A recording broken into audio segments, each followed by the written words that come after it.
dañoo constaté que ni depuis un moment le Sénégal dafa nekk di dund ay jafe-jafe yoo xamante ne ni c'est lié à la situation politique te ñun ñi nga xamante ne ni ñooy ndawu Sénégal particulièrement ndawu l'Alliance pour la République ndawu COJER ñu jàpp ni am nañ rôle boo xamante ni war nañ ko ci war a mën a jouer pour que suñu réew continuer di nekk ci jàmm pour que ñi nga xamante ne ni dañoo fas yéene teg ay jéego yoo xamante ni pour déstabiliser réew mi la ñu mën a participer activement pour loolu mën a bañ a am ci suñu réew. ñu constaté que nag bi justice rendre sa décision li nga xamante ne ni moo concerné Ousmane Sonko ak Adji Sarr dañu constaté que ni dëkk bi dafa jaxasoo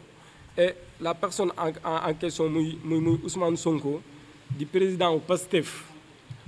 amul beneen forme de lutte boo xamante ne nii la ñu adopté lu dul mooy indi fi ay mercenaires utiliser des faux journalistes utiliser des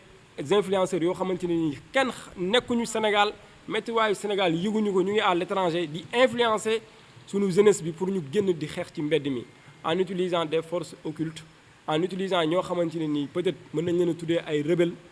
pour déstabiliser sunu réew te ñun Sénégal baaxoowuñu loolu te pour atteindre ces objectifs nag li ñu gis mooy ñoom dañuy wër di yàq di sàcc alalu réew mi di sàcc alalu sénégalais yoo xamante ne nii ay at la ñu ñafe ba am lu ñu teg mu nekk seen entreprise wala seen commerce bu yam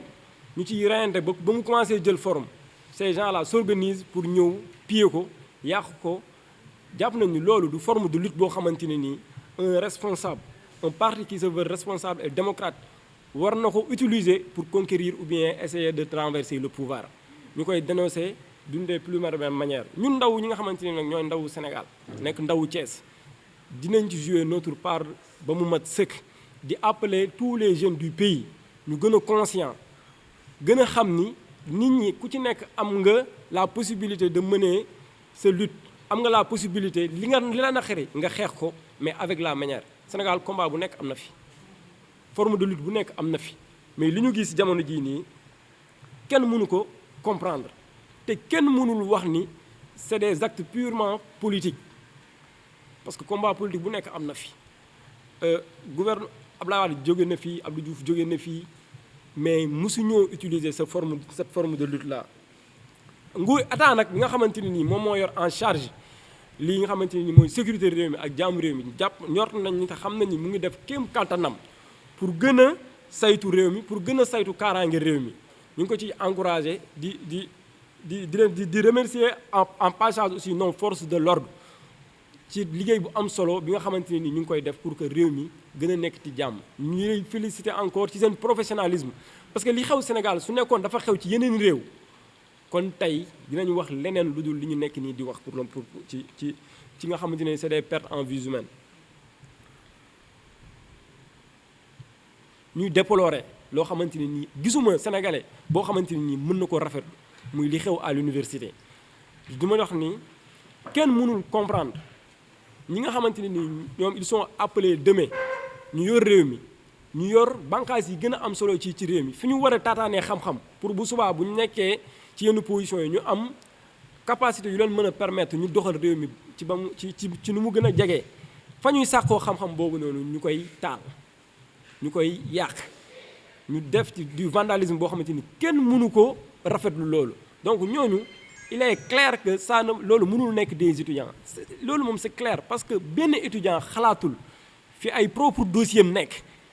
muy dem di ko taal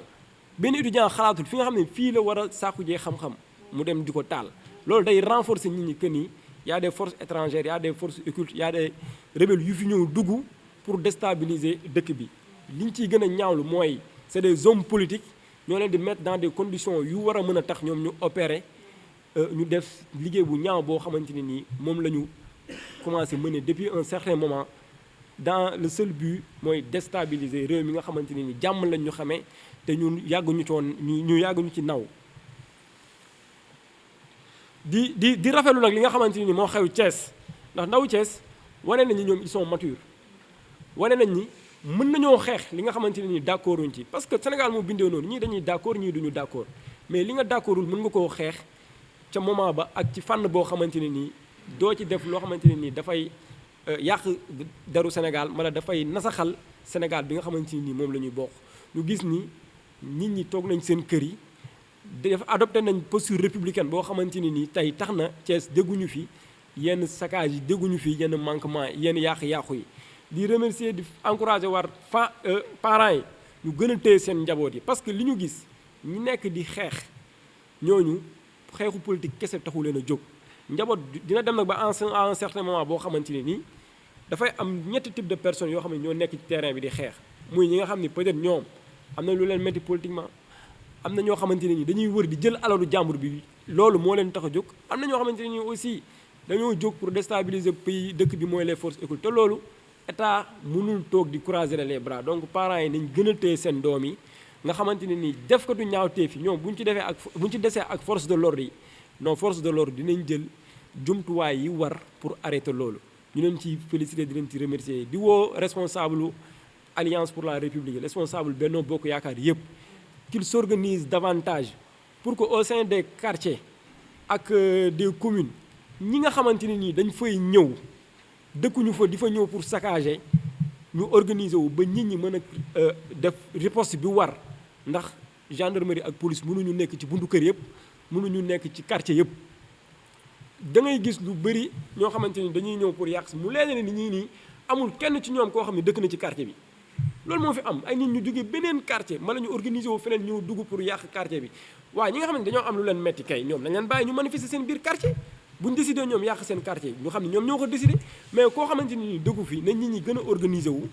responsable yi gën a dooleel ndaw ñi ñu gën a organiser wu pour que au niveau des quartiers gars yi mën a jël riposte bi nga xamante ni nii moo war ñu ngi ciy remercier ñu ngi encouragé le PCA Massaly bi nga xamante ni moom mu ngi jël initiative yooyu le président de l'AIBD le directeur de l'AIBD Ablaye Dieye moom aussi mu ngi jël ay initiative yu war a mën a tax Thiès